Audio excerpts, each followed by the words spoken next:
আজি কেবিনেটত আমি এটা যথেষ্ট ডাঙৰ সিদ্ধান্ত গ্ৰহণ কৰোঁ। আপোনালোকে জানে যে ইমান দিনে NPS OPS ৰাজ্য চৰকাৰৰ কৰ্মচাৰীসকলৰ বাবে এটা আলোচনাৰ বিষয়বস্তু আছিলে।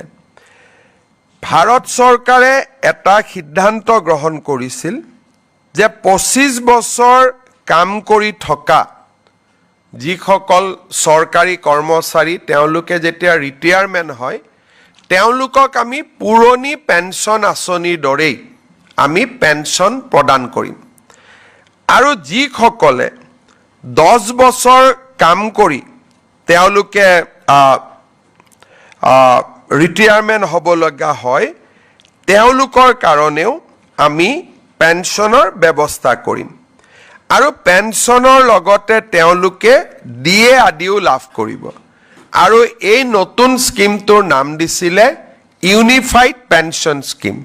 তাৰ মানে OPS আৰু NPS দুইটাৰে সামঞ্জস্য ৰাখি ভাৰত চৰকাৰে চৰকাৰী কৰ্মচাৰীসকলক নিশ্চিতভাৱে পেঞ্চন প্ৰদান কৰিবলৈ ইউনিফাইড পেঞ্চন স্কিম আৰম্ভ কৰিছিল। দেশৰ 4খন ৰাজ্যই ইউনিফাইড পেঞ্চন স্কিম এতিয়ালৈকে গ্ৰহণ কৰিছে। আজি আমাৰ ৰাজ্য চৰকাৰেও এই ইউনিফাইড পেঞ্চন স্কিম অসমৰ চৰকাৰী কৰ্মচাৰীসকলৰ বাবে এডপ্ট কৰে।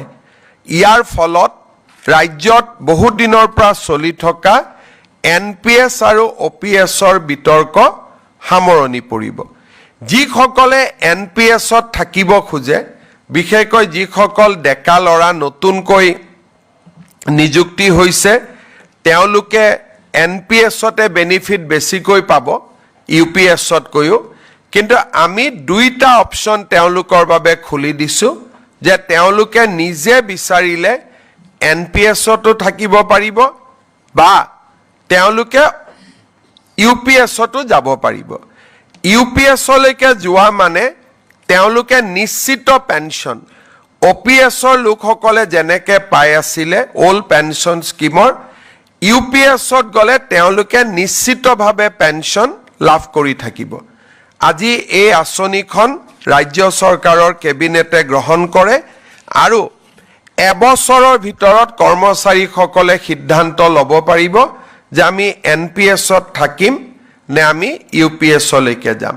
ইয়াৰ ফলত ৰাজ্যত চলি থকা বা দেশত চলি থকা এটা বহুদিনীয়া বিতৰ্কৰ সামৰণি পৰিব বুলি আমি আশা কৰিছোঁ।